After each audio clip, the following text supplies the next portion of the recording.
ఉద్యానవనానికి పొలానికి చాలా తేడా ఉంది. పొలాలన్నీ తోటలు కాదు. ఉద్యానవనం అంటే తోట అని అర్థం. గార్డెన్ అని ఇంగ్లీష్లో రాశారు. తెలుగులో చాలా పదాల సవ్వడి ఉంది కనుక బైబిల్ పండితులు తోట అనే పదం వాడారు, ఉద్యానవనం అనే పదం వాడారు, వనం అనే పదం వాడుతూ వచ్చినారు. కనుక ఇవన్నీ మనకు దాదాపు తోటను జ్ఞాపకం చేస్తున్నాయి. తోట అని అంటేనే అది తన కొరకు సిద్ధపడింది కాదని, తన మీద ఆధారపడిన యజమానుని కొరకు సిద్ధపడిందని మనకు పరిచయం. పొలానికి తోటకున్న తేడా ఏంటి? పొలంలోకి ఎవరైనా వెళ్ళొచ్చు, తోటలోనికి ఎవరైనా వెళ్ళటానికి కుదరదు. పొలం ఎంత పెద్దగానే ఉండొచ్చు, తోట అంత పెద్దగా ఉండదు. తోటను మనం నిర్దిష్టమైన పంటను బట్టి పిలుస్తాం. పండ్ల తోట, సుగంధ ద్రవ్యాల తోట, మామిడి తోట, ద్రాక్ష తోట. బైబిల్లో రాశారు కదా, నా ప్రేమికి ద్రాక్ష తోట ఒకటి కలదు అని. ఆ తోట ఉందంటే అర్థం ఏంటి? పొలం మాదిరి దానికి కంచె లేకుండా ఉండదు. తోట ఖచ్చితంగా కంచె వేసింటారు. ఎంక్లోజ్డ్ గార్డెన్, మూయబడిన అంటే కంచె వేయబడిన అంటే ఈ తోటకు సంబంధించిన మెటీరియల్ బయటికి వెళ్ళటానికి లేదు. ఈ తోట యజమానునికి ఈ తోట మీద పరిపూర్ణమైన స్వేచ్ఛ, స్వాతంత్రము, అధికారము ఉంది. తోటలో ఎలాంటివి ఉంటాయి? పుష్పాలు ఉంటాయి, ఫలాలు ఉంటాయి, అందమైన చెట్లుంటాయి, దాని పరిమళ వాసన ఉంటుంది. పొలంలో అలాంటివి ఉండవు. మీరు వరేస్తే వరే, ఇంకా మిర్చి వేస్తారు కదా, పేరు మాత్రం మీరు పెడతారు మిర్చి తోట అండి అని. తోట కాదండి. తోట అంటే ఆహ్లాదకరంగా ఉండాలండి. అక్కడ పోయి మీరు ఆహ్లాదకరంగా చెట్టు కింద కూర్చుంటారండి, మంచి వాసన వస్తుంది అంటారండి. కానీ మీరు సరదా కొరకు అలాగే పెట్టుకున్నారంటే, ఇది మిరప తోట అని లేకపోతే ఇంకేదో తోటలని అలాగే పెట్టుకున్నారు. ఆ తోట అంటే అలాగ కాదు. ఒక అందమైన, ఒక వైవిధ్యమైన బృందావన్ గార్డెన్స్ అంటారు.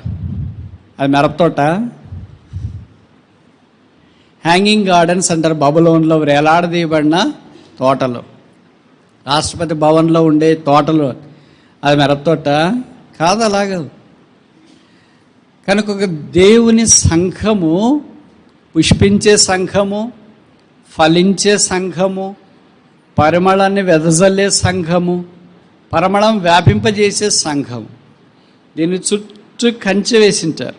ఎటండేటో తోటలో ప్రవేశం లేదు. పొలంలోకి అయితే ఆగట్టు రావచ్చు, ఈగట్టు రావచ్చు, ఈగట్టు రావచ్చు, ఆగట్టు రావచ్చు.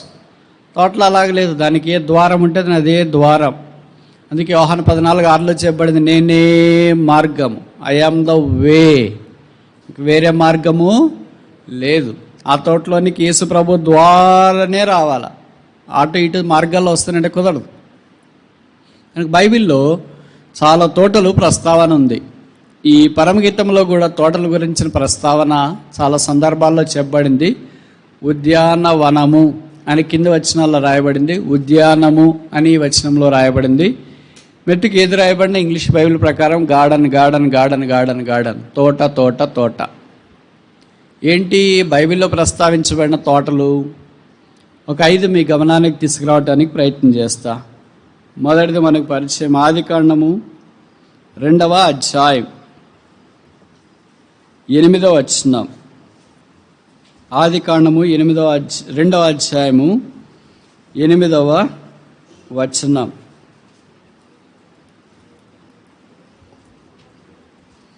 దేవుడైన యెహోవా తూర్పున ఏదెనులో ఒక తోట వేసి తాను నిర్మించిన నరుని దానిలో, ఏదేను అంటే అర్థమేంటి? డిలైట్ఫుల్, రమ్యమైన, అందమైన, ఆకర్షణీయమైన అని అర్థం. ఇది తూర్పు వైపున నిర్వహించండి. ఒక మనుషుడు తోట వేస్తేనే అబ్బరు పడేటట్టు ఉంటుంది. బృందావన్ గార్డెన్స్ అంటే అబ్బా, మైసూర్కి వెళ్ళిన తర్వాత బృందావన్ గార్డెన్స్ చూడకుండా ఎలాగొచ్చామా అంటారు. ఆగ్రాకి వెళ్ళిన తర్వాత తాజ్మహల్ చూడకుండా ఎలాగొచ్చారా అంటారు. అరుణాచల్ ప్రదేశ్కి, హిమాచల్ ప్రదేశ్కి వెళ్ళిన తర్వాత హిమాలయాలు సందర్శించకుండా ఎలాగొచ్చామా అని అంటారు.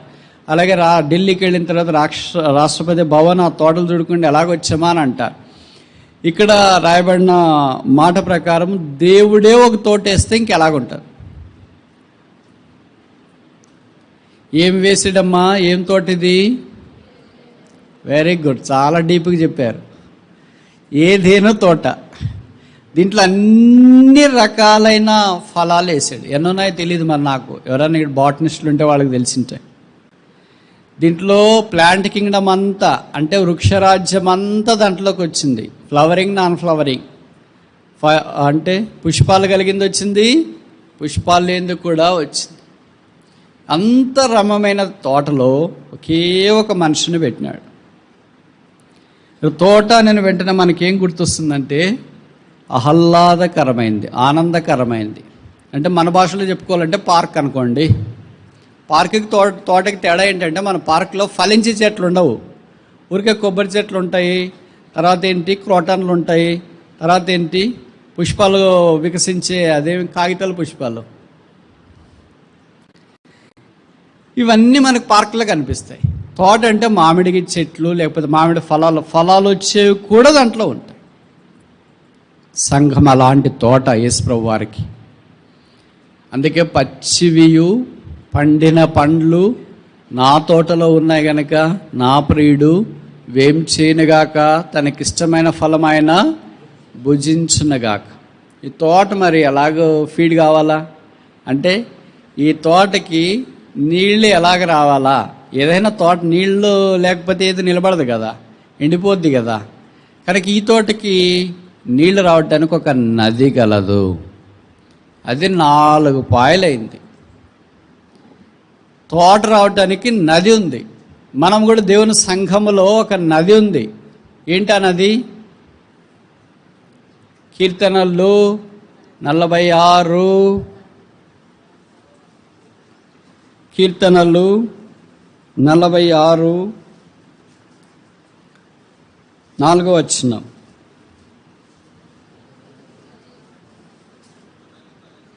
ఒక నది కలదు, దాని కాలువలో దేవుని పట్టణమును, సర్వోన్నతిని మందిరపు పరిశుద్ధ స్థలమును సంతోషపరచు. గుంటూరు ఇంత సస్యశ్యామలంగా ఉండటానికి ఏం కారణము?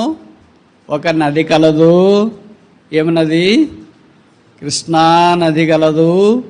దాని కాలువలు గుంటూరు కృష్ణా జిల్లాలో ప్రవహించి ఇంత సస్యశ్యామలం చేస్తుంది. గోదావరి అంత సస్యశ్యామలంగా ఉండటానికి కారణం ఏంటి? ఒక నది కలదు. ఆ నది పేరేంటి? గోదావరి.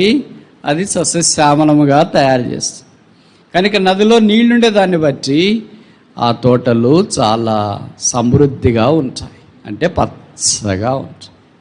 ఆ నది యేసుక్రీస్తు ప్రభువే. దానికి కాలువలు ఏంటి మరి? ఇప్పుడు కొత్త నిబంధనలో యేసు ప్రభు రక్తం ద్వారా కడగబడిన వాళ్ళంతా ఒక తోట, ఒక్కొక్కరు ఒక్కో రకంగా ఉంటారు, అందరూ ఒకే రకంగా ఉంటారు. ఒకళ్ళు సిట్రస్ జాతి, అంటే పొల్లగా ఉంటారు, వాళ్ళని టచ్ చేయాలంటే కూడా కష్టం. ఒకళ్ళు మామిడి పండులాగా, బంగిన పన్ని మామిడి పండులాగా దూరం నుండి చూస్తేనే అనిపిస్తుంది, అబ్బా ఎంత మంచి వాసన, ఎంత మంచి బిల్లివర్స్, వాళ్ళ మాట తీరు ఎలాగుందో అంతా వాళ్ళు గుంటూరు వాళ్ళు అనుకుంటా. కొంతమంది పనస పండ్ల మాదిరి ఉంటారు, పైకి అంతా రఫ్, మాట తీరు రఫ్, నోటి రఫ్, తర్వాత ఏంటి చూపులు రఫ్, ప్రవర్తన రఫ్, అంతా రఫ్.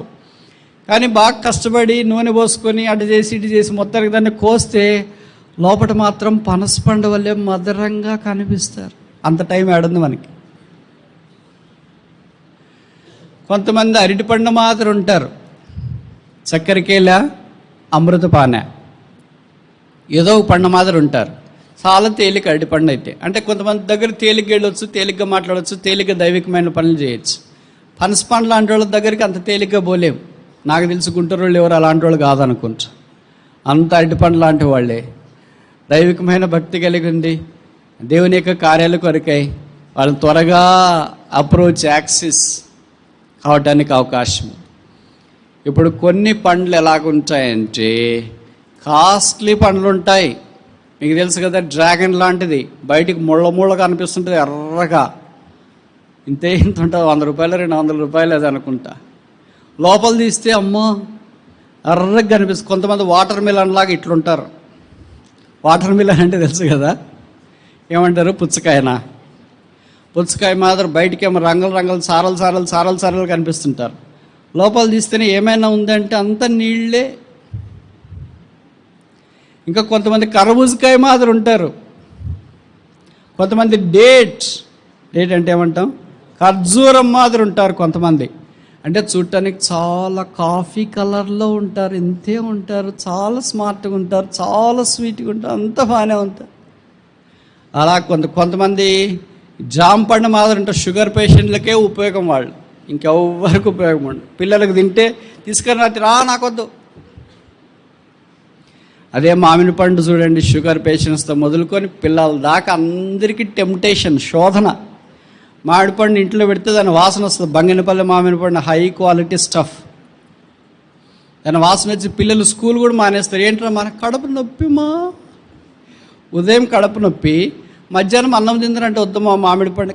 ఉదయం కడుపు నొప్పి అన్నవే, మధ్యాహ్నం మామిడి పండు తింటే మరి కడుపు నొప్పి కాదు. ఇప్పుడు బాగైందమ్మా అంటే వాడు స్కూల్కి డుమ్మ కొట్టింది ఎందుకు? మామిడి పండ్లు తినటానికి. మళ్ళీ వచ్చేలోకి అయిపోతాయేమో అని మన భయం. అలాగే కొన్ని పండ్లు ఉంటాయి, కొన్ని ద్రాక్ష పండ్లు మాదిరి ఉంటాయి, చాలా డెలికేట్గా, చాలా అలాగ.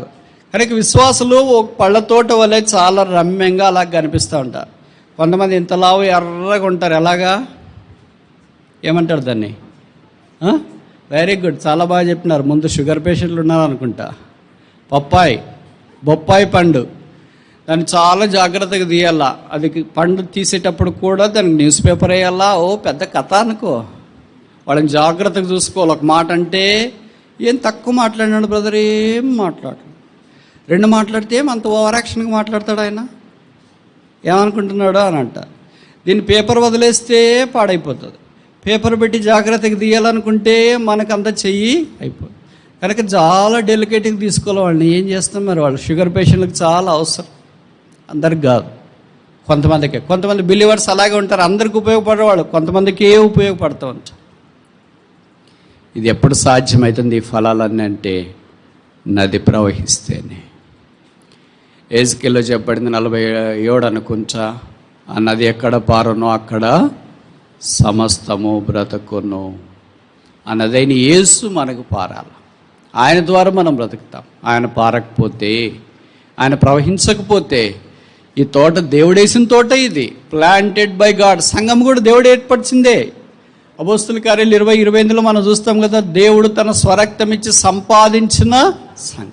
ఏదైనా తోట ఆయన మాటతో పోసి వేసాడేమో, లేదా చేత్తో వేసాడేమో, కానీ ఇక్కడ అపోస్తుల కార్యాలు 20:28కి వచ్చేటప్పటికి స్వరక్తము చేతి ఈ తోటను తయారు చేసి, కనుక ఈ తోట ఇంకా విలువైంది.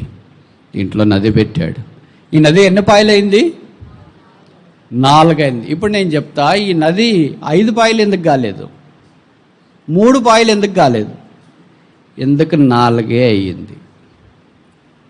సరే, ఇప్పుడు నేను ఒక పోలిక చెప్తా, బహుశా తప్పు కాదు అనుకుంటా, తప్పు అయితే మన్నించండి. ఎందుకు ఇది 4 పాయలు అయింది? దేవుడు భక్సింగ్ గారికి ఇచ్చిన సంఘ ప్రత్యక్ష ప్రకారం అపోస్తుల కార్యాలు 2:42, వారు అపోస్తుల బోధ ఎందను, సహవాసమందను, రొట్టె విరుచుటెందను ఎట్లుండాలా? ఏడతే గక్క ఉండ. ఎన్ని పాయలమ్మా? 4 పాయలు అయినాయి. ఇప్పుడు ఆదికాండం 2వ అధ్యాయంలో ఒక నది కలదు, అది ఎన్ని పాయలు ఉంది? 4 పాయలు ఉంది. అది 4 పాయలు ఉంది అని సంఘముకు దేవుడు 4 పాయలని అపోస్తుల బోధ, సహవాసము, రొట్టె విరుచుట, ప్రార్థన చేయుట సిద్ధం చేసిన తీరు ఎంత శ్లాఘనీయం. ఇప్పుడు ఈ తోటకు 4 పాయలు లేకుండా 3 పాయలు ఉంటే ఇంకొక పాయ ప్రవహించే వైపు నీళ్లు లేవు కనుక అక్కడ ఎండిపోద్ది. 2 పాయలే ఉన్నాయనుకో, మిగతా దగ్గర నీళ్లు ప్రవహించకపోతే అక్కడ ఎండిపోద్ది. ఒకే పాయ ఉందనుకో, మిగతా దగ్గర ప్రవహించకపోతే అక్కడ ఎండిపోద్ది. ఈ 4 పాయల తోట అంతా కవర్ అయ్యేటట్లు యజమాని ఏర్పాటు చేశాడు. అలాగే అపోస్తుల కార్యాలు 2వ అధ్యాయం 42 ప్రకారము మనం కూడా దేవుని యొక్క ఆత్మ సంబంధమైన తోటగా అపోస్తుల బోధ అవసరమే, ప్రార్థన అవసరమే, రొట్టె విరుచుట అవసరమే, సహవాసం అవసరమే. ఈ 4లో ఏ ఒక్కటి లేకపోయినా, ఏ ఒక్క పాయ లేకపోయినా అక్కడంతా ఏమవుతుంది? ఎండిపోతుంది. ఇక్కడ చాలామంది క్రైస్తవులు ఉన్నారు కదా మందిరానికి వచ్చేవాళ్ళు. మరి మన సంఘం అనే తోటలోన ఈ 4 పాయలు ప్రవహిస్తున్నాయా లేదా ఒకే పాయ ప్రవహిస్తుందా? కొన్ని తోటలో ఒకటే ఉంటుంది, అపోస్తుల బోధ ఒకటే చెప్తూనే ఉంటారు, పాయింట్లు 3 పాయలు మిగతావి ప్రవహించవు. దానికి ఏమొచ్చింది? సిల్ట్ వచ్చింది. సిల్ట్ అంటే ఏమంటారు దాన్ని? పూడిక. గుంటూరు భాషలో ఏమంటారు? పూడికని. కాలువ పూడిపోద్ది. పూడికేనా? సిల్టేషన్ అంటాం. అంటే నీళ్లు ప్రవహించి ప్రవహించి ప్రవహించి కింద నుండి పైకి అంతా పూడికి వచ్చేస్తుంది, కాలువ పైకి వచ్చేస్తుంది. పొలంకి కాలువకి ఏం పెద్ద తేడా ఉండదు.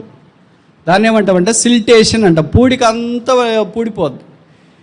కొంతమంది ఎలాగుంటారంటే పూడిక లేకపోయినా, అంటే ఇస్సాకు బావులు తవ్విన దినాల్లో అలాగే కదా, కొన్ని బావులు వారు పూడ్చి వేసిరి.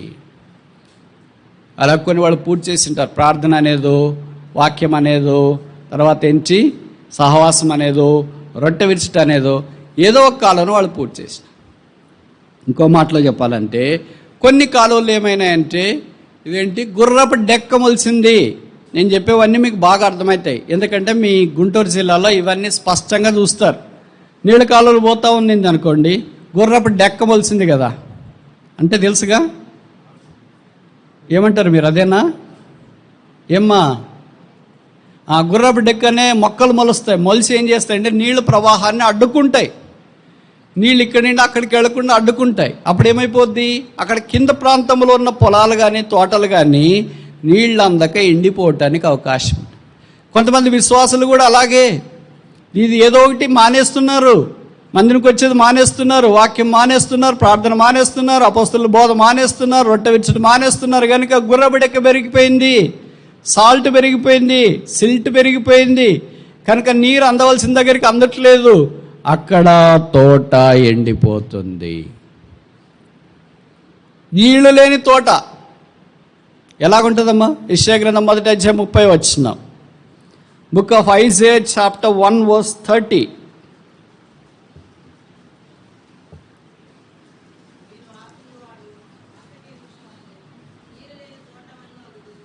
ఎలాగా? నీరు లేని తోట. ఈ తోటకి నీళ్లు లేకుండా ఎలాగ పెడతారు యజమానుడు? ఒక తోట వేస్తున్నాడంటే ముఖ్యంగా ఏం ఆలోచిస్తారు? నీరు ఆలోచిస్తారు. ఒక ఇల్లు కడుతున్నాడంటే ఏం ఆలోచిస్తారు? నీళ్ళు ఆలోచిస్తారు. నీళ్లు ఉన్నాయా లేదా అనేది ఆలోచన లేకుండా ఇల్లు కట్టడానికి పూనుకోడు. అలాగే ఒక తోట వేస్తున్నాడంటే నీళ్లు ఉన్నాయా లేదా అని ఆలోచన లేకుండా పూనుకోడు. నీళ్లు మొదట వచ్చినాయి, తర్వాత ఏమైపోయినాయి?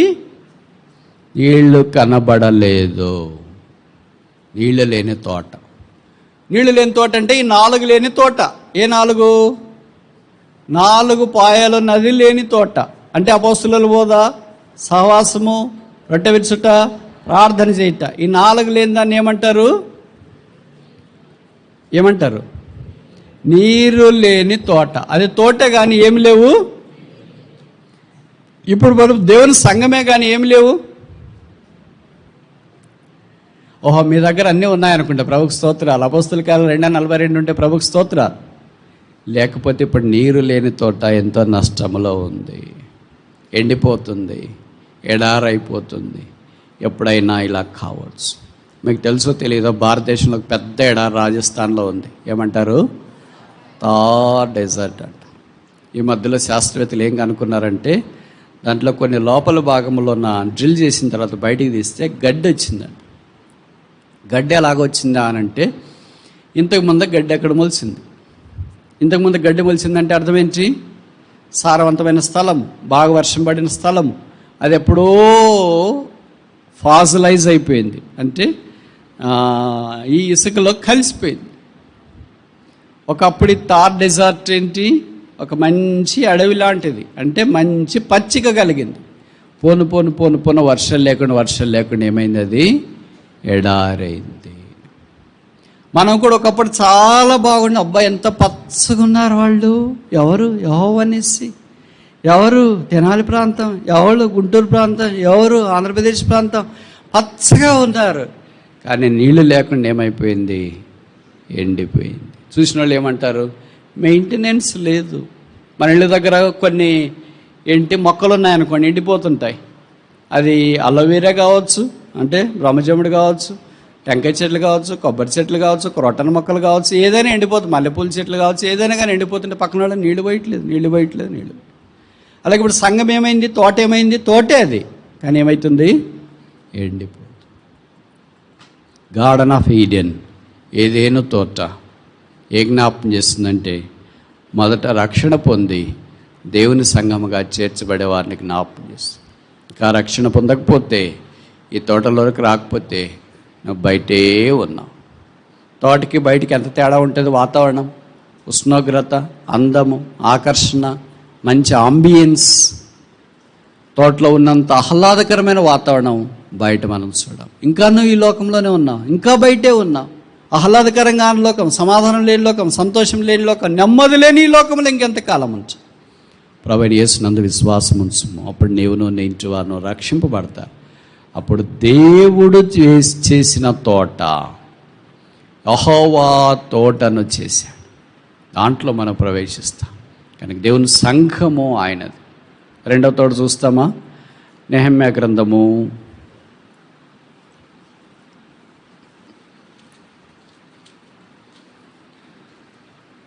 3వ అధ్యాయము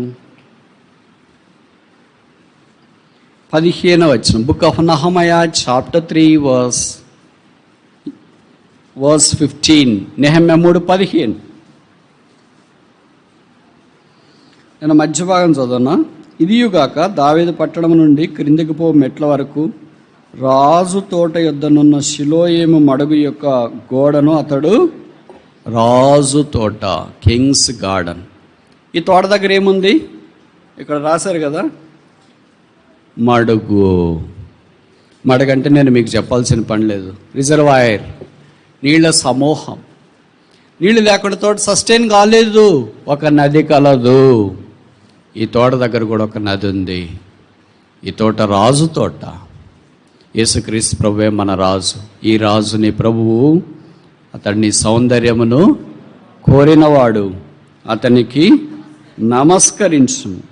కనుక ఈ రాజు దగ్గర ఏముందంటే నీటి మడుగు ఉంది. ఇది నది మాత్రమే కాదు, ఇది మడుగుగా మనకు జ్ఞాపకం చేయబడుతుంది. దేవుని వాక్యము మనకు మడుగు. అందుకే వీళ్ళు ప్రత్యేకించబడినారు. దేవుని ప్రజలు ఇశ్రాయేలీయులు బబులోనులో నుండి బయటకు వచ్చిన వాళ్ళు ఈ తోటను చూస్తున్నారు, ఈ తోటను అనుభవిస్తున్నారు. ఎవరైతే బబులోనులోనే ఉండిపోయారో ఆ దినాల్లో, వాళ్ళు ఈ తోట అనుభవంలోనికి రాలేదు. నెహెమ్యాతో పాటు భక్తులు కొంతమంది ఈ రాజు తోటను చూసి అనుభవంలోనికి వచ్చినారు. కనుక రెండవది ఏంటంటే గార్డెన్ ఆఫ్ సెపరేషన్. మొదటిది గార్డెన్ ఆఫ్ సాల్వేషన్, రక్షణ తోట. రెండవది గార్డెన్ ఆఫ్ సెపరేషన్, ప్రత్యేకించబడిన తోట. ఈ తోట అనుభవంలో మనం రావాలని కోరబడుతూ ఉన్నాం. మూడవది చూస్తామా? యెషయా గ్రంథం 58వ అధ్యాయం 11వ వచనం. యెషయా 58వ అధ్యాయము 11వ వచనం.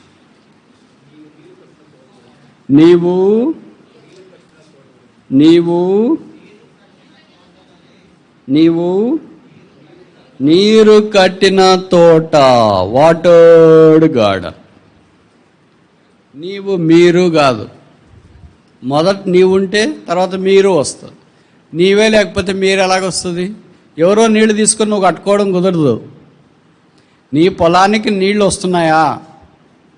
నీ పొలానికి వచ్చే నీళ్లు నువ్వు కట్టుకుంటే ఆయన కూడా కట్టుకుంటారు. ఎవరో పొలానికి పోయే నీళ్ళు నువ్వు కట్టుకున్నావు అనుకో, గొడవలు జరుగుతాయి, ఇబ్బందులు, సమస్యలు వస్తాయి. కనుక ఈ నీరు నీదే. ఏంటి నీరు? యేసుక్రీస్తు ప్రభు వాక్యం, స్క్రిప్చర్స్. దేవుని వాక్యమే నీరు. ఈ నీళ్ళు లేకపోతే ఏమైపోతాం? ఎండిపోతాం. కనుక దేవుని వాక్యం లేకపోతే ఏమైంటామో మనకు తెలియదు. మన కష్టాల్లో, ఇబ్బందుల్లో, అవమానాల్లో, కృంగుదల్లో, వీటన్నిటిలో దేవుని వాక్యం మనకు నీరుగా నిలిచింది. నీరు కట్టిన తోట ఎప్పుడు ఉబుకుచూనుండేది. అందుకే మొదటి కీర్తనలో చెప్పబడింది అనుకుంటా కదా, యెహోవా ధర్మశాస్త్రము చొప్పున అనుదినము ధ్యానిస్తూ దీవారాత్రములు దాన్ని ధ్యానించువాడు ధన్యుడు, అతడు నీటి కాలువల యోరున నాటబడినవాడై ఆకువాడక తన కాలమంద ఫలమిచ్చు. వాక్యాలు కంటతా భలే చెప్తాం. అది జీవితంలో అది విస్మంతన్నా కొద్దిగా ప్రయత్నం చేయాలి కదా, ప్రభువా నేను కూడా ఇలాగ ఉండటానికి సహాయం చేయని. కానీ దేవుని వాక్యము మనకు జీవితాన్ని మారుస్తుంది. దేవుని వాక్యం ప్రవహిస్తే మన హృదయాలు మెత్తగైతాయి. మన హృదయాలు ఇట్లే గట్టిగా ఉండటానికి కారణం ఏంటంటే దేవుని వాక్యం ప్రకటించట్లేదు, ప్రవహించట్లేదు. ఆ వాక్యం ప్రవహించినా మనం అంగీకరించడానికి ఇష్టపడట్లేదు. మనం అంతా ఎలాగుంటామంటే, మీరు ఏమనుకోద్దండి, కొంతమంది నన్ను అంటుంటారు, బ్రదర్ మీరు ఎక్కడికి వెళ్తే ఆ జిల్లా పేరు చెప్తారు, వాళ్ళు ఏమనుకోరా అని. చెప్పకపోతేనే వాళ్ళు అనుకుంటారు, బ్రదర్ చెప్తే చాలా సంతోషంగా ఫీల్ అవుతారు అని చెప్తుంది. కానీ గుంటూరు జిల్లా కూడా మంచి ప్రత్యేకమైన స్థానం ఏంటంటే నల్లరేగడి నేల. నల్లరేగడి నేల చాలా చాలా మంచిది. వేసవి కాలం ఏమంటుందంటే నా అంత మునగాళ్ళు లేడు అంటుంది, అంతేనా? వర్షకాలం ఏమంటుందంటే నా అంత చెడ్డోడు లేడు అంటుంది. కాలు పెట్టడానికి లేదు, మనం ఏం పని చేసుకోవటానికి లేదు, ఎక్కడ పెట్టినా అంత ఇంత అంటుకొని వస్తుంది బురద. కనుక మనం కూడా విశ్వాసాలు ఎలాగుంటామంటే ఆత్మీయంగా ఆదివారం వచ్చినప్పుడు అస్సలు మమ్మల్ని ఎవరనుకుంటే మేమంటే సోమవారం నుండి శనివారం దాకా కాలు పెట్టేకి లేదు. అమ్మా ఏంటది బురద, నల్లరాగడి. నీకు ఎక్కడికన్నా పని చేయడానికి వస్తారు, ఎక్కడన్నా పని చేయొచ్చు. పొలంలో అంటే కొండల్లో పోయి పని చేయొచ్చు, ఎర్రనేళ్ళలో చాలా తీవ్రంగా పనిచేస్తారు. నాకు తెలుసు కదా, రాయలసీమ ప్రాంతంలోన ఇప్పుడు వర్షం పడతా ఉంటే వెళ్ళి టమోటా నారు వేస్తారు. నేను చాలా తెలియకుండా ఆలోచించేవాడిని, వర్షం పడతా ఉంటే వెళ్ళి టమోటా నారు ఎలాగ వేస్తారు, ఆగిపోయిన తర్వాత వేయచ్చు కదా, రేపు వేయచ్చు, ఎల్లుంటే వేయచ్చు కదా అని నేను అంటే వాళ్ళని, వర్షం పడేటప్పుడే వేయాలరా దీన్ని, అప్పుడే ఇది నాటుకుంటుంది. అది ఎర్ర నేలలు, అదే రాగటి నీళ్ళలో పోయి వేయటానికి కుదరదు. వర్షం ఎంత పడుతుంటే ఎర్ర నేలలకు అంత ఊరట. మరి ఎర్ర నేల నల్ల నేల చెప్పరేంటమ్మా? బయటికి ఎర్రగా ఉన్న నల్ల నేల మాదిరి ఉంటాము, బయటికి నల్లగా ఉన్న ఎర్ర నేల మాదిరి ఉండొచ్చు. నేలను బట్టి తోట వస్తుంది. నేల బాగాలేకపోతుంది, సౌడు నేల అంటాం కదా, అక్కడ ఏ మొక్కలు పనికిరావు. అంటే లైమ్ స్టోన్ ఎక్కువ ఉంటుంది, సున్నప్రాయ ఎక్కువ ఉంటుంది, ఏది వేసినా వెంటనే కాల్చేస్తుంది, అది పైకి రాదు. అలాంటి పొలాలు కలిగిన విశ్వాసులు ఉంటే, అంటే హృదయాలు కలిగిన వాళ్ళు ఉంటే అక్కడ తోట రాలేదు. ఇది నీరు కట్టిన తోట. అంటే ఏ చెట్టుకి ఎంత నీరు అవసరం. పెద్ద చెట్లు ఉంటాయి, ఎక్కువ నీరు కావాలి, చిన్న చెట్లు ఉంటాయి, తక్కువ నీరు కావాలి. అందుకే కొంతమంది మీరు ఆత్మీయులు చాలా పెద్దోళ్ళు ఉంటారు, ఎంత వాక్యం చెప్పినా ఏమంత అనిపించదు. కొంతమంది సామాన్యుల వాళ్ళు ఉంటారు, కొన్ని పాయింట్లు చెప్తేనే అబ్బా ఈరోజుకి ఎక్కువ అయిపోయింది. నాకు కూడా కొంతమంది చెప్తుంటారు బయటకు వస్తే, బ్రదర్ 5 పాయింట్లే చెప్పండి బ్రదర్, మీరు ఎక్కువ చెప్పేస్తారు, ఒక్కోదానికి ఇంకొక 5, ఇంకోదానికి 5, ఇంకోదానికి 5 చెప్తే బయటకు వచ్చిన తర్వాత ఏం చెప్పినారో ఎగిరిపోయింది. నేనంటే ఎగిరిపోయే వాళ్ళకి అలాగే ఎగిరిపోతుంది, ఉండేవాళ్ళకన్నా ఎలాగ ఉంటుంది కదా. మరి కొంత అవగాహన వస్తుంది కదా వాక్యం మీద. మనకి అవగాహన రాకుండా వెంటనే మనం మూసేయటానికి కుదరదు. చెట్టుకు తగినంత గాలి అని ఎలాగంటామో, చెట్టుకు తగినంత నీరు కూడా దేవుడు మన కొరకే సిద్ధపరుస్తాడు. Thou shalt be a watered garden. నువ్వు నీరు కట్టిన తోట వలె ఉంచావు అంటే ఎండిపోవు, అంటే ఫలిస్తావు, అంటే దేవుడి కొరకాయ వర్ధిల్లి విస్తరించడానికి అవకాశం ఉంది. ఇప్పుడు ఎన్ని తోటలు చూసామ్మా? ఎన్ని చూసాము? 3. మొదటిదేంటి? ఈడెన్ గార్డెన్, ఏదేను తోట. స్పీక్స్ ఆఫ్ సాల్వేషన్, రక్షణ గురించి మాట్లాడుతుంది. ఆ తోట వేసినప్పుడు భూమి మీద పాపమే లేదు. పాపం అంటేనే భూమికి తెలియదు. భూమి అప్పటిదాకా శపించబడలేదు, భూమి ఆశీర్వదించబడింది. అప్పటిదాకా భూమిలో ఏమి లేవు, ముళ్ళ తొప్పలు లేవు. మనం తోట వేస్తే సగము న్యాచురల్ ముళ్ళ తొప్పలనే పెట్టింటాం, రేగి చెట్లు, కంప చెట్లు అన్నీ అల్లేసింటాం సగం అవే. అప్పుడు తోట వేసినప్పుడు ఇట్లాంటివన్నీ ఏం లేవు. అన్నీ 3వ అధ్యాయంలో వచ్చే పాపాన్ని బట్టి. 2వ అధ్యాయంలో తోట పాపము లేని తోట, garden that has no sin. ఇప్పుడు రాజు తోట, అక్కడ మడుగు మనకు కనిపిస్తుంది, లైఫ్ ఆఫ్ సెపరేషన్, ప్రత్యేకమైన జీవితం. 3వది ఇక్కడ మనం గమనిస్తున్నాం, watered garden, speaks of scriptures, దేవుని వాక్యాన్ని ఇది మనకు జ్ఞాపకం చేస్తుంది. 4 చూసి ముగిస్తామా? అప్పటికే మీకు నీరసం వచ్చింది. లూకా సువార్త, యోహాను సువార్త 18వ అధ్యాయం మొదటి వచనము, John chapter 18 verse 1. యోహాను 18:1. యేసు ఈ మాటలు చెప్పి తన శిష్యులతో కూడా కెద్రోను వాగు దాటిపోయాను. అక్కడ దానిలోనికి ఆయన తన శిష్యులతో కూడా అక్కడ ఒక తోట. ఏ తోట ఇది? గెత్సేమనే తోట. Very good. అక్కడ తోట, గెత్సేమనే తోట. ప్రార్థన చేయడానికి యేసుప్రభువు ఆయన శిష్యులతో పాటు అప్పపడి వెళ్ళేవాడు కనుక గెత్సేమనే తోట ఏం జ్ఞాపకం చేస్తుందంటే లైఫ్ ఆఫ్ సప్లికేషన్, ప్రార్థనను జ్ఞాపకం చేస్తుంది. మన జీవితంలో ప్రార్థన ఎక్కువ మాట్లాడతాం, తక్కువ చేస్తాం కానీ కొన్నిసార్లు జవాబు రాదు. ఎందుకు రాదు? బతుకు బాగలేదేమో. ఏ నోటితో ప్రార్థన చేస్తామో ఆ నోటితోనే దూషిస్తాము, ఆ నోటితోనే అదేంటి మంచినీళ్ళు వస్తాయి, ఆ నోటితోనే ఉప్పు నీళ్ళు కూడా వస్తుంటాయి, ఆ నోటితోనే చక్కగా మాట్లాడతాము, ఆ నోటితోనే కాని మాటలు పలకటానికి ప్రయత్నం చేస్తాం. ఆశీర్వాద వచనము, శాపవచనము ఒకే ఊట్లో నుండి ఎలాగొస్తాయి? బయట రావట్లేదు, మనకు వస్తున్నాయి. బయట ప్రకృతిలో అలాగ జరగదు. మంచినీళ్ళు ఊట అంటే మంచినీళ్ళే వస్తాయి, మంచినీళ్ళు బావంటే మంచినీళ్ళే వస్తాయి, ఉప్పు నీళ్ళు బావంటే ఉప్పు నీరు వస్తాయి. మరి సంఘములో అలా కాదు. ఎప్పుడు ఆదివారం మంచినీళ్ళు బావి, సోమవారం నుండి శనివారం దాకా కలిపినారు బోర్ వాటర్ కూడా దాంట్లోకి. కొంతమంది అడుగుతుంటాను నేను, బ్రదర్ మీకు మున్సిపాలిటీ వాటర్ వస్తాయంటే మంచి కృష్ణానది నీళ్ళు మంచిగా వస్తాయి బ్రదర్, అన్నిటికీ అవే వాడతారంటే లేదు బ్రదర్, తాగటానికి మాత్రం ఆ వేడి చేసుకొని ఫిల్టర్లు వేసుకొని ఆర్ఓలు వేసుకొని తాగుతాం. మిగతాది ఎట్లా అంటే బోర్ ఉంది బ్రదర్, మంచినీళ్ళు పడే లేదు బ్రదర్, ఉప్పు నీళ్ళు. మరి ఏం చేస్తాం? కలుపుతాం బ్రదర్. అవి కలపటానికి అలవాటైనారు విశ్వాసులు. లోకము పరిశుద్ధత కలుపుతున్నారు, యేసు ప్రభుని సాతాన్ని కలుపుతున్నారు, పాపాన్ని ఈ దేవుని యొక్క వాక్యాన్ని కలుపుతున్నారు. అన్నీ కలుపుకొని తినాలని వాళ్ళు ప్రయత్నం చేస్తారు. ప్రార్థన అలా కుదరదు. యేసు ప్రభు వారు ప్రార్థన చేయటానికి గెత్సేమనే తోటలోనికి వెళ్ళినప్పుడు తన చిత్తాన్ని వదిలి దేవుని చిత్తం కొరకు ప్రార్థన చేసినాడు. Not my will but thy will be done. నా చిత్తము కాదు, మీ చిత్తమే.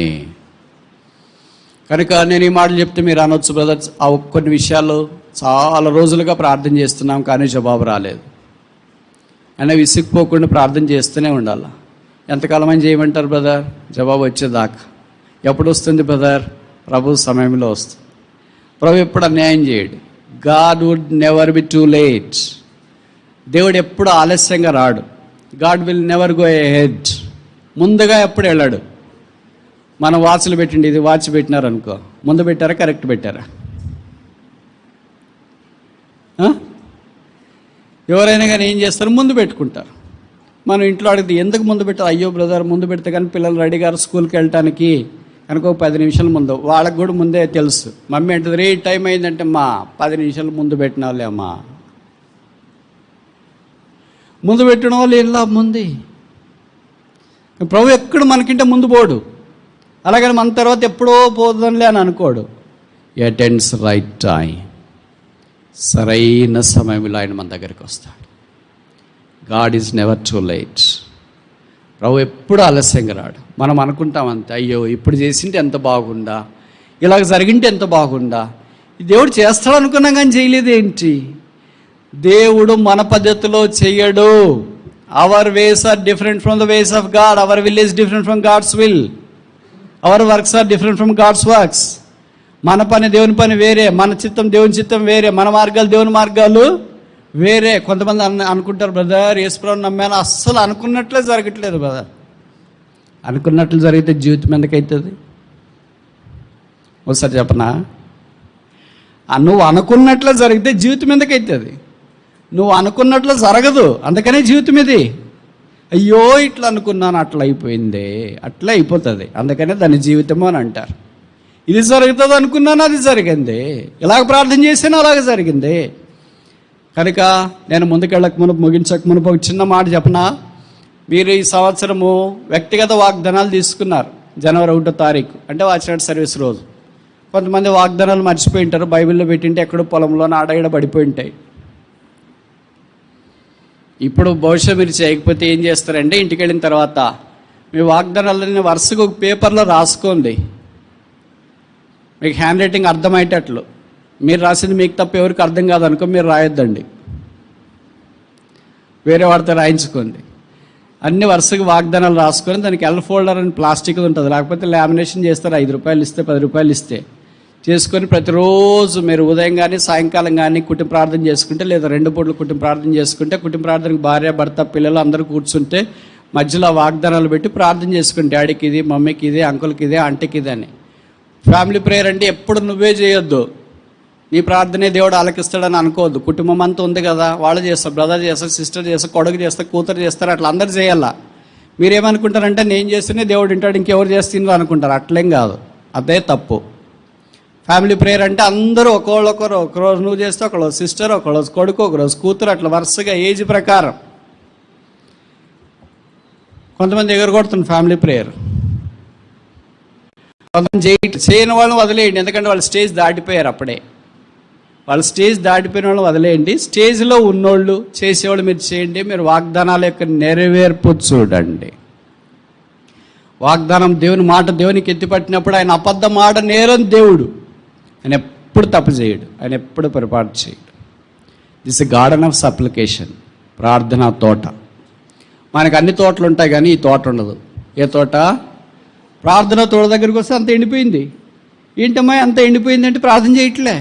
ఏంటి బ్రదర్ అంత ఎండిపోయింది అంటే ప్రార్థన చేయట్లేదు. మిగతా రక్షణ తోట బాగుంది, పచ్చగా ఉంది, 4 పాయలై పారుతుంది నది. రెండవది ఏంటి? రాజు తోట ప్రత్యేకమైన జీవితం, ఇది కూడా బాగానే ఉంది, మడుగుంది అక్కడ. మూడవది ఏంటి? వాటర్డ్ గార్డెన్, దేవుని వాక్యం. చాలా అధ్యాయులు చదువుతున్నారు, కడత పెడుతున్నారు, స్మార్ట్ ఫోన్లో ఉంది, ఇంగ్లీష్ చదువుతుంది, తెలుగు చదువుతున్నారు, అన్నీ బాగానే ఉన్నాయి. 4వ తోట దగ్గరికి వచ్చేటప్పటికి ఎండిపోయింది. ఏంటమ్మా ఈ తోట? ఏంటి బ్రదర్ ఈ తోట? ఇది బ్రదర్ ప్రార్థన తోటలే అండి. టైం లేదండి, మనకు అన్నిటికీ టైం ఉంటుంది. ముఖ్యంగా మొబైల్ చూడటానికి ఎంత టైం ఉంటుందో, కానీ ప్రార్థన చేయటానికి అస్సలు టైం దొరకదు అనేవాళ్ళు చాలామంది. If you have no time for prayer, you have no time for preaching. ఇంకోసారి చెప్పనా? If you have no time for prayer, you have no time for preaching. నీకు ప్రార్థన చేయటానికి సమయం లేకపోతే బోధ చేయటానికి టైమే లేదు. మరి చేస్తున్నాను కదా బ్రదర్ అంటే నువ్వు చేసుకుంటున్నావు అంతే, అది వేరే విషయం. ప్రార్థనను బట్టి చేసే బోధ కాదు అది. If you have no time for prayer, you have no time for anything. నీకు ప్రార్థన చేయటానికే సమయం లేకపోతే నీకు ఏ దైవిక పరిచయం చేయటానికే సమయం లేదు. కనుక దేవుని బిడ్డలారా, దేవుని పరిచయం చేసేవాళ్ళారా, చేతులు జోడించి మీకు మనవి చేసేది ఏంటంటే డిసిప్లిన్, క్రమశిక్షణ చాలా ప్రాముఖ్యం. శిష్యుడు అంటే అర్థం ఏంటి? డిసైపుల్ అంటే క్రమశిక్షణ కలిగిన వాడు. ఎవరు క్రమశిక్షణలోనికి వస్తారో వారే శిష్యులు అవుతారు. క్రమశిక్షణలోనికి రాని వాళ్ళు శిష్యులు కాదు. వాళ్ళు ఎవరు మరి? గొప్ప జనసమూహం. వాళ్ళు ఎవరు మరి? జనసమూహం. వాళ్ళు ఎవరు మరి? రొట్టెలు చేపలు తినడానికి వచ్చిన వాళ్ళు. మరి ఎవరు శిష్యులు? 12 మంది ప్రభువు పాదాల దగ్గర కూర్చోటానికి ఇష్టపడేవారు. ఇది చాలా తగ్గించేశారు. ఉదయం లేచిన మొదలుకొని రాత్రి పడుకునేదాకా. మీరు పెళ్ళప్పుడు ఏమైనా వాగ్దానం చేశారు చెప్పండి? చాలా సైలెంట్గా తెలివైన వాళ్ళు ఇదే చూడుకుంటూ తెలివంటే. పెళ్లి చేసుకునేటప్పుడు ఏమైనా ప్రమాణం చేశారు? నా దినాన్ని మోకాళ్ళతోనా, బైబిల్తోనా, కుటుంబ ప్రార్థనతోనా ఆరంభించి కుటుంబ ప్రార్థనతోనా ముగించుదునని ప్రమాణము నేను చేయనివాడు చెప్తున్నాడు, చేసిన వాళ్ళు చెప్పడానికి ఏంటి? ఇలాగ చేశారుగా, ఇప్పుడు మార్చి చేస్తారా? ఎందుకంటే అది ఎలాగో చేయట్లేదు కదా. నా దినమును మొబైల్ ఫోన్తో ఆరంభించి మోకాళ్ళ మీద మొబైల్ ఫోన్తోనే దినాన్ని ముగించుదునని ప్రమాణం చేయించున్నాను. అలా సిగ్గు అనిపించట్లే? చెప్పరేంటమ్మా? నేను నిజంగా గుండెల్లో దూసుకుపోయే ప్రశ్న ఒకటి అడగనా? అడుగు, మేము మారితే కదా అంటారా? రోజు నువ్వు బైబిల్తో గడిపే సమయం కంటే నీ మొబైల్ ఫోన్తో గడిపే సమయం ఎక్కువ తక్కువ? అబద్ధం చెప్పొద్దు. శుక్రవారం ఉపవాసం ఉన్నారు కొంతమంది. నీవు మొబైల్ ఫోన్తో వేరే విషయాల్లో, అంటే వాక్యానికి సంబంధించి లేదా యూట్యూబ్లో మెసేజ్ లైవ్ వినటానికి దానికి సంబంధించి కాకుండా వేరే, నీకు తెలుసు కదా చెత్త, అది ఎవరు చెప్పాల్సిన పని లేదు, నీ చెత్త నీకే తెలుసు, నీకే అర్థమవుతుంటుంది. నేను ఇదంతా వేస్ట్ చెత్త, ఊరికి అది ఇది ఏదేదో చూసిన తర్వాత ఏమో అబ్బా రేపటి నుండి మా అనుకోవాలి, నాలాంటి సేవకుడు ఇలాగ చేస్తే ఎలా, నాలాంటి విశ్వాసి ఇలాగ చేస్తే ఎలా, నాలాంటి బోధకుడు ఇలాగ చేస్తే ఎలా, రేపటి నుండి ఇంకేం లేదు అనుకుంటాడు. వెంటనే కాలం అవుతుంది. అయ్యి ఇది ఒక్కటేలే. ఇలాగ వారాలు, నెలలు, సంవత్సరాలు గడిచి ఎండిపోయిన తోట, అదొకసారి మంచి తోటే, ఒకసారి ప్రార్థన అంటే మోకాళ్ళ మీదకి వచ్చిన తోటే, ఇప్పుడు ప్రార్థన అంటే మోకాళ్ళకి రావట్లేదు. ఒకసారి ప్రార్థన అంటే గంటలు చేసిన తోటే, ప్రార్థన కొరకు సవాలు విసిరిన తోటే, ఇప్పుడు ప్రార్థన చేస్తామంటే తప్పించుకొని పోయే తోట.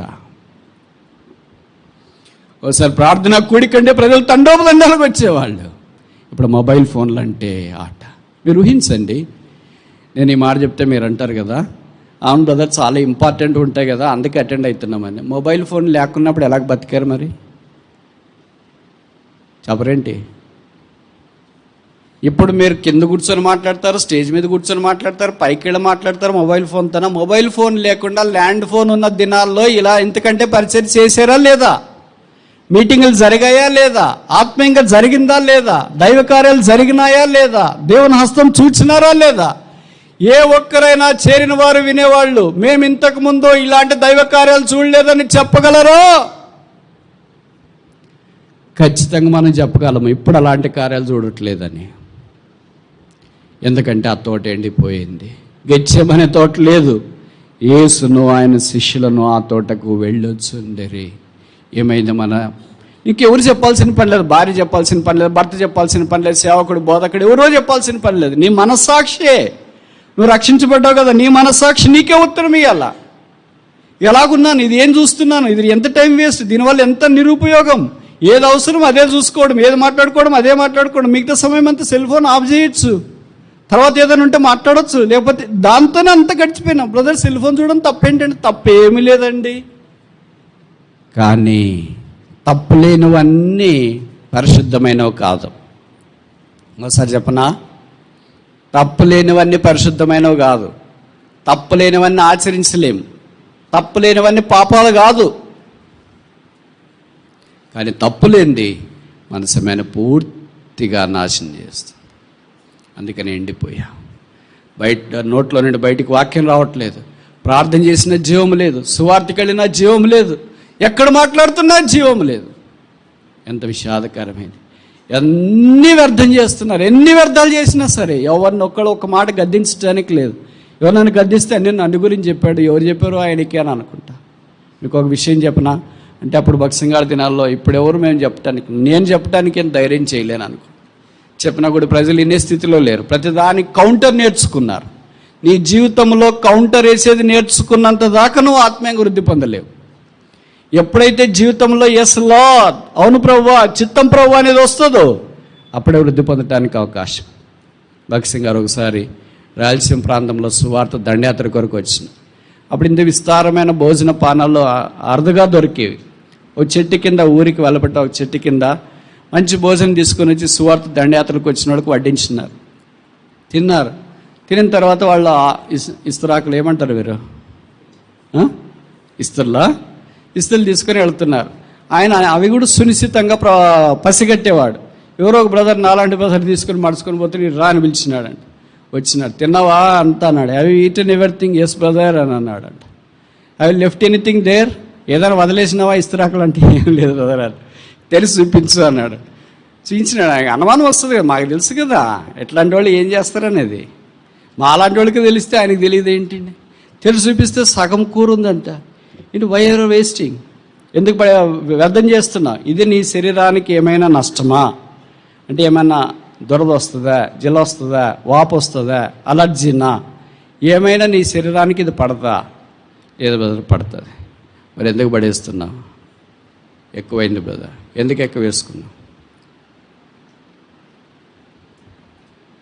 ఇప్పుడు మనమైతే ఏమంటే ఎవరు నువ్వు అడగటానికి, నీ చూసుకో. ఇప్పుడు భగత్ సింగ్ గారు ఏం చెప్పాడు తెలుసా? Go back, eat all this curry, come, I will be waiting here at the dustbin. Dustbin దగ్గరే నేను ఎదురు చూస్తుంటాను. మొత్తానికి ఆ బ్రదరు ఆ ఆకులో ఉంచుకున్నది ఏంటంటే గుత్తి వంకాయ. మీరు అదే అంటారా? గుత్తి వంకాయ అంటారు. Very special dish, special in Rayalaseema. ఒకసారి తయారు చేస్తే నోరు ఊడుతుంది. ఒక్క చిన్నదానికి కూడా ప్రజలు అలా స్పందించేవారు. వెళ్ళాడు, తిన్నాడు, వచ్చినాడు, మళ్ళీ భగత్ సింగ్ గారు చూసినాడు. నౌ షో యువర్ వెసల్, ఇప్పుడు నీ చూపి, నీ ఆకు చూపించాడు, చూపించినాడు. Okay, now you can throw it, ఇప్పుడు వెళ్ళి పడే. ఆ దినాలు ఏమైపోయినా ఇప్పుడు ఎవరికి ఏం చెప్పడానికి లేదు. చెప్పినా నీ సంగతి నువ్వు చూసుకో, నా దాకెందుకు. దేవుని జనం ఎంత పాడైపోయారు. గెత్సేమనే తోట ఏమైపోయింది? ఎండిపోయింది. ఈ మధ్యాహ్నము తిరిగి మన స్థలాలకు వెళ్ళక మనపు మనం ప్రభువా గెత్సేమనే తోట, ప్రార్థనా తోట, ఒలీవల తోట, నీరు కట్టిన తోటగా ఉంచు. జీవజల నదేని యేసు ప్రవహించు. ఈ నది ఎక్కడ పారును అక్కడ సమస్తము బ్రతుకును. ఆ నది 4 పాయలుగా వచ్చునుగాక. ఎవరికైనా ధైర్యం ఉందా? ఈరోజు మధ్యాహ్నము నేను స్మార్ట్ ఫోన్ అవసరమైన దానికే వాడతాను, అనవసరమైన దానికి వాడను. నా సమయం వ్యర్థంగా వెచ్చించుకోను. ఇది ఎవరు ఏం చెప్పాల్సిన పనిలే. నువ్వు ఇది చూడు, ఇది చూడొద్దు, ఇంతసేపు వాడు, అంతసేపు వాడు, ఎవరు చెప్పాల్సిన పనిలే. 12 ఏళ్ళు 18 ఏళ్ళు వచ్చిన తర్వాత రక్షించబడి ఉంటే మన సాక్షి పనిచేస్తుంది. ప్రార్థనకు ఆ శక్తి ఉంది. ఎందుకు మనం శక్తిహీనులుగా ఉన్నాం? తోట ఎండిపోయింది, ప్రార్థన లేదు, చేతులు ఎత్తడానికి పైకి రావట్లేదు. ఒక్కో స్టైల్లో ప్రార్థన చేస్తారు. మీరు చూసింటారు కదా మన సహవాసంలో. ఒక్కో స్టైల్. అసలు బైబిల్లో లేదు ఆ స్టైల్, తెలుసా? నాకు చాలా ఆశ్చర్యం వేసింది. ఇంత కుర్రోళ్ళు ఏంటి ఇంత కొత్త స్టైల్లో ఫార్మేట్ చేయడం ఏంటి?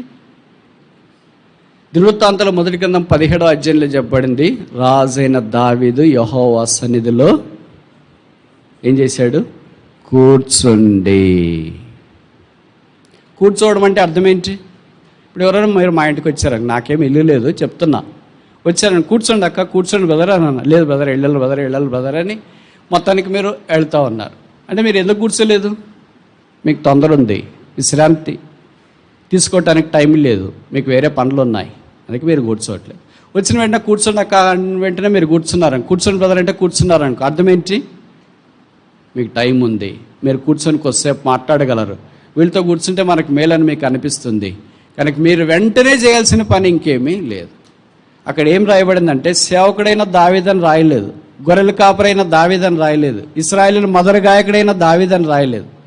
ఏం రాశారు క్యాప్షన్ అంటే, రాజైన దావీదు యెహోవా సన్నిధిలో కూర్చుని వెంటనే నీకు పెళ్ళుబుకు వచ్చింది. గొర్రెల దొడ్లో ఉన్న నేను రాజుగా కావడం ఏంటి? ఇంతగా హెచ్చించడానికి నీకు ఇది స్వల్ప విషయమే. నేను సామాన్యమైన కుటుంబం నుండి వచ్చా. అలాగ మాట్లాడుతుంటే దేవుని హృదయం కదిలిపోయింది. కూర్చుంటే కదా మనకి కూర్చోటానికి టైం లేదు. భార్యతో కూర్చునే టైం లేదు, భర్తతో కూర్చునే టైం లేదు, పిల్లలతో కూర్చునే టైం లేదు, విశ్వాసాలతో కూర్చునే టైం లేదు, వీళ్ళతోనే కూర్చునే టైం లేకపోతే ఇంకా దేవునితో కూర్చోటానికి టైం ఎక్కడుంది వాళ్ళకి? వీళ్ళతోనే కూర్చోటానికి టైం లేని వాళ్ళు దేవునితో కూర్చుంటారని ఎలాగ అనుకుంటాం మనము? కూర్చుండే వాళ్ళు నిలబడగలరు. Those who cannot sit cannot stand.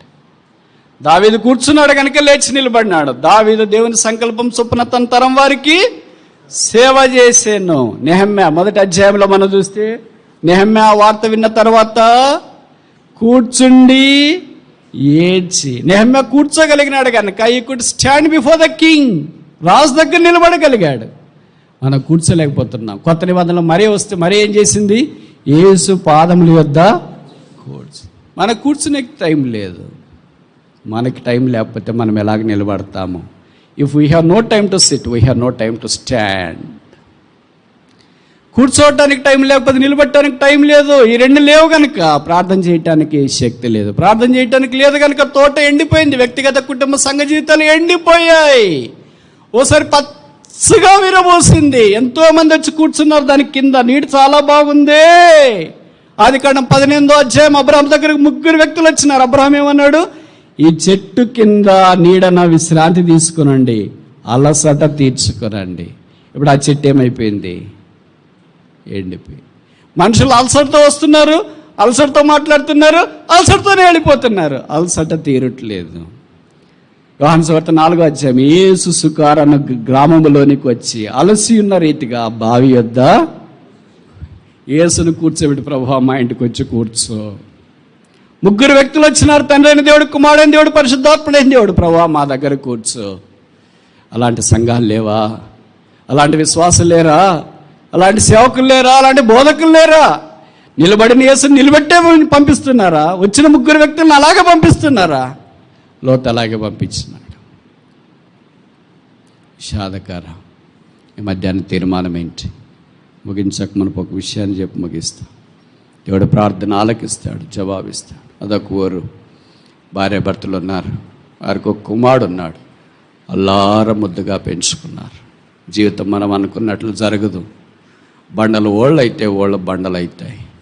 ఈ పిల్లవాడు 5వ తరగతి చదివే దినాల్లో వాళ్ళ నాన్న అకస్మాత్తుగా చనిపోయాడు. తల్లి ఏం చేయాలో దిక్కుదోచని పరిస్థితుల్లో మంచం పట్టింది. ఇక నా బ్రతుకు వ్యర్థమే, మా ఇంటి లేకుండా నేను ఎలాగుండగలను అని అంగలార్చింది, ఘోషించింది, బద్దలైటట్టు ఏడ్చింది హృదయం. ఇరుగు పొరుగు వారు వచ్చి ఆమెను ధైర్యపరిచినారు, లేవనెత్తినారు, కూర్చుని పెట్టినారు. అలాగూ కుమారుని కొరకు బ్రతకమ్మా, కుమారునిలోని భర్తను చూసుకొని పిల్లవాడిని కొరకు బ్రతకన్నారు. అలాగే బ్రతకడము ఆరంభించింది. కొంతకాలం అయిన తర్వాత భర్త లేడు కదా, సంపద కష్టమైపోయింది. ఆమె పోషణ, పిల్లవాడిని పోషణ, బట్టలు, పిల్లవాడిని స్కూల్లో ఫీజులు ఇవన్నీ కష్టమైనాయి. ఒకసారి స్కూల్లో ఫీజు కట్టే అవసరం ఉంటే అమ్మ దగ్గరికి వచ్చి అడిగాడు, మమ్మీ స్కూల్లో ఫీజు కట్టాలా డబ్బులు అని. వాళ్ళమ్మ సరదాగా బాధ దిగమింగుకొని, తల్లి యేసుప్రభు వారికి ఒక ఉత్తరం రాయరా అనింది. ఎక్కడ రాయాలా? అప్పుడు కార్డ్స్ ఉండే, ఫోన్ లేవు కదా. 25 పైసలు ఇస్తే పోస్ట్ ఆఫీసులో కార్డు ఇచ్చేవాడు. కార్డు తీసుకొని వచ్చినాడు. ప్రేమైన యేసుప్రభు గారు, నా తండ్రికి నీ కుమారుడు రాయటేమనగా, నేను 5వ తరగతి చదువుతున్నాను, స్కూల్లో కట్టడానికి ఫీజు నాకు లేదు, దయచేసి నాకు 500 ఫీజు పంపించు, ఇట్లా నీ కుమారుడు అని పేరేదో ఇస్సా కనుక రాసినాడు. అడ్రస్ రాయాలిగా, ఏమని రాస్తాడు అడ్రస్? వాళ్ళ అమ్మ దగ్గరికి వచ్చిన, మమ్మీ అడ్రస్ ఏంటి చెప్పువా? ఏం చెప్తా తల్లి, రాయరా నీకు నచ్చింది అనింది. నిజంగా వాడు ఉత్తరం రాస్తాడని తల్లి అనుకోలేదు. సరదాగా ఏదో చెప్పేసింది ఆమె తప్పించుకోవటానికి. కుమారుని విషయంలో ఇంకా బాధ భరించలేక ఉత్తరం తెచ్చుకొని ఉత్తరమే రాసేసాడు. దాని మీద అడ్రస్ రాయరా అంటే, ఏం రాయాలా మమ్మీ, ఏం రాయాలా, నీకు తోచింది రాయరా అని. అప్పుడు వాడు రాసినాడు, టు జీసస్ క్రైస్ట్, యేసుక్రీస్తు ప్రభువు, పరలోక రాజ్యం. 2 లైన్లు రాసినాడు. తన అడ్రస్ యువతల వైపు, తన అడ్రస్ పూర్తిగా రాసినాడు. 1 నెల అయిన తర్వాత ఆ పిల్లవాడు, నేను యేసుప్రభుకు ఉత్తరం రాశాను కదా, జవాబు వస్తుందా అని ఎదురు చూస్తున్నాడు. ఓ రోజు తన తలుపు, ఇంటి తలుపు శబ్దం వినపడింది. ఏంటని తలుపు తెలిస్తే పోస్ట్ మ్యాన్ కనిపించినాడు. అలానా ఐజాక్ నువ్వేనా అన్నాడు. అవును నేనే, నీకు 500 మనీ ఆర్డర్ వచ్చింది. 500 మనీ ఆర్డర్ నాకా? వాడమ్మకి ఆశ్చర్యం పిలిచి అడిగింది, నీకు 500 మనీ ఆర్డర్ వచ్చిందంట, నాకెవరు పంపిస్తారమ్మా, నీకే ఎవరైనా పంపించినారేమో చూసుకో, మీ అన్నగారో నాన్నగారో వాళ్ళు వీళ్ళు పంపించినారేమో చూసుకో. కాదురా, నీ పేట ఎవరి పేట వచ్చిందన్నా? ఐజాక్. 500 వచ్చింది. దాంట్లో ఉత్తరంలో ఆ మనీ ఆర్డర్ కింద 2 మాటలు రాసే స్థలం ఉంటుందిలే. మీకు ఇప్పుడు కాలం వాళ్ళకి తెలియదు, పాతకాలం వాళ్ళకి తెలుసు. నా ప్రియమైన కుమారుడా, యేసు ప్రభువు నీకు పంపిస్తున్నా.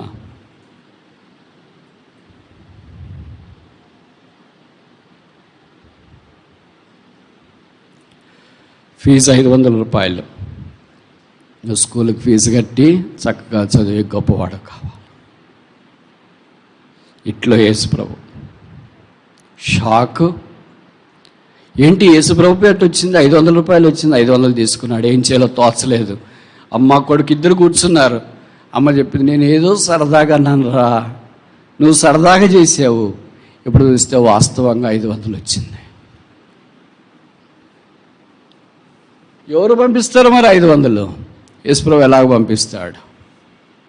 500 వచ్చిందనే సంబరం కంటే 500 ఎలాగొచ్చిందనే ప్రశ్న వాళ్ళ మనసులో ఎక్కువ మెదడం ఆరంభించింది. అందుకే ఓ దినాన్న ఈ పిల్లవాడు తల్లి ఇద్దరు కలిసి పోస్ట్ ఆఫీస్కి వెళ్ళారు.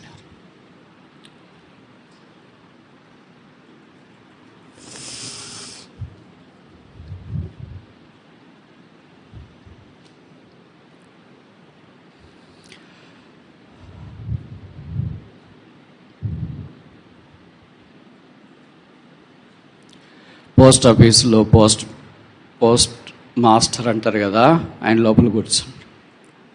ఆయన అడిగి తల్లి కుమారులు అడిగారు, మేము ఉత్తరం రాసి ఇక్కడికి వేసాము, 500 మాకు వచ్చినాయి, ఎట్లా వచ్చినాయో తెలియదు, ఇది ఎవరికైనా వేరే వాళ్ళకి వెళ్ళేదేమో, మాకు పంపించినారేమో, ఇదిగో 500 తీసుకోండి, వేరే వాళ్ళకి ఎవరికైనా ఉంటే పంపించు. అప్పుడు ఆయన అన్నాడు, నువ్వు ఇస్సాక? అవును ఇస్సాక. నువ్వు ఉత్తరం రాసావా? అవును ఉత్తరం రాసావు. ఆయన ఉత్తరం తీసి చూపించి, ఇదేనా నువ్వు రాసిన ఉత్తరం? అవును ఇదే నేను రాసిన ఉత్తరం.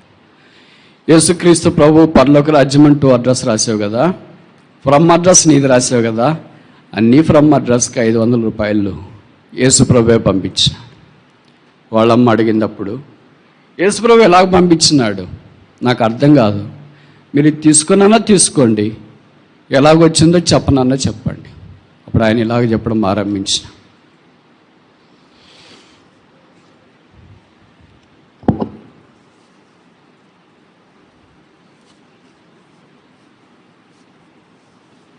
నేను కూడా క్రైస్తవుడిని.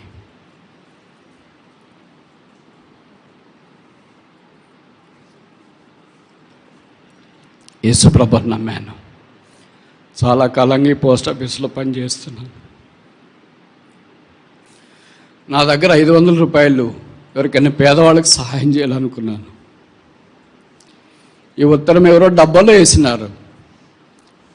సార్ట్ చేసే పోస్ట్ మ్యాన్లు ఉంటారు కదా, వాళ్ళ సార్ దీనికి అడ్రస్ లేదు అని తెచ్చి నాకు ఇచ్చినారు. అడ్రస్ లేని ప్రతి ఉత్తరము ఖచ్చితంగా పోస్ట్ మాస్టర్ దగ్గరికి వెళ్తుంది. ఆయన చూశాడు, ఇది అడ్రస్ లేదా, ఎవరికి వెళ్ళాలో అడ్రస్ లేదా, తన దగ్గర పెట్టుకున్నాడు. ఫ్రమ్ అడ్రస్ ఉందా? ఉంది అనుకో. అప్పుడు దేవుడు నాకు ఇచ్చిన భారం కొలిది ఈ 500 రూపాయలు మనీ ఆర్డర్ తీసుకొని ఆ పిల్లవాని అడ్రస్ రాసి యేసుప్రభు పేట పోస్ట్ చేశాను. ఇది ప్రభువు మీకు ఇచ్చింది, మీ ప్రార్థన దేవుడు ఆలకించిన, తిరిగి తీసుకుని వెళ్ళండి. కథ కట్ చేస్తే సరదాగా తల్లి కుమార్తె చెప్పిన మాట దేవుడు ఇలా కూడా ఆలకిస్తాడా?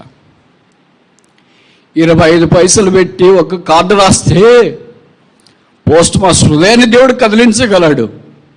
దేవుడికి సాధ్యం. క్రైస్తవ జనమా, ఎంతకాలం ఇలాగుంటాం? ఎంతకాలం తోట ఎండిపోయినందుగా ఉంటాం? ఎంతకాలం ఇలాగే జీవితాన్ని కొనసాగిస్తాం? రక్తం కార్చి సంపాదించిన దేవుడు మన ప్రార్థనకు జవాబు ఇయ్యడా? మధ్యాహ్నం తీర్మానం ఏంటి? మోకరించండి, ప్రార్థన చేస్తాం.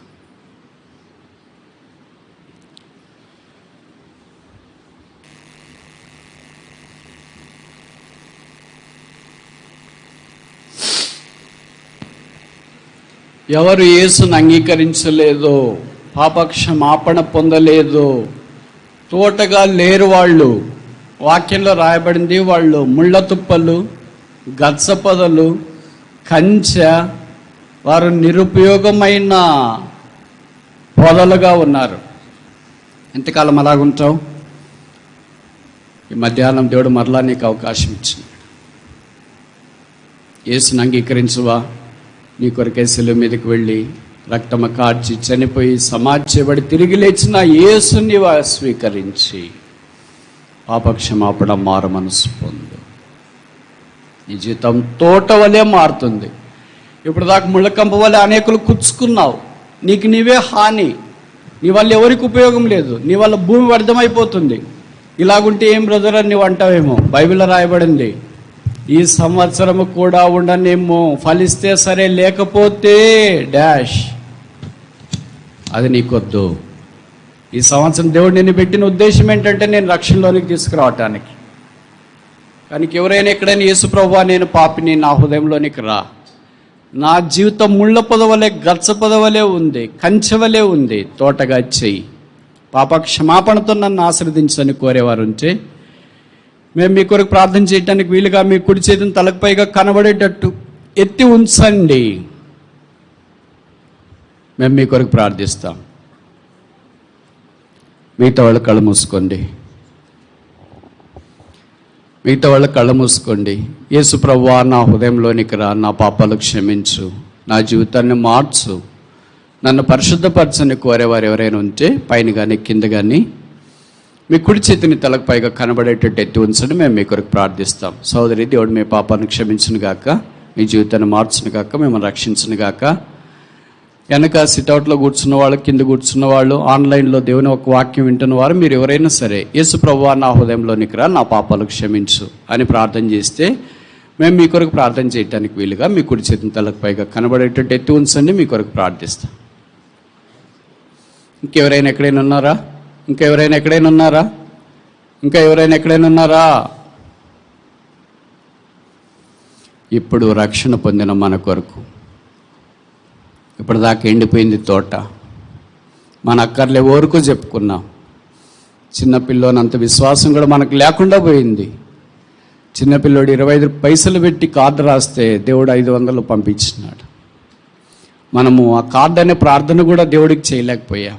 అందుకే ఓడిపోయాం, సత్తువ లేకుండా ఉన్నాం, ఎండిపోయాం, నీరు కట్టిన తోట వలె లేకుండా అయిపోయాం. ఈ మధ్యాహ్నం తీర్మానం చేసుకుందామా?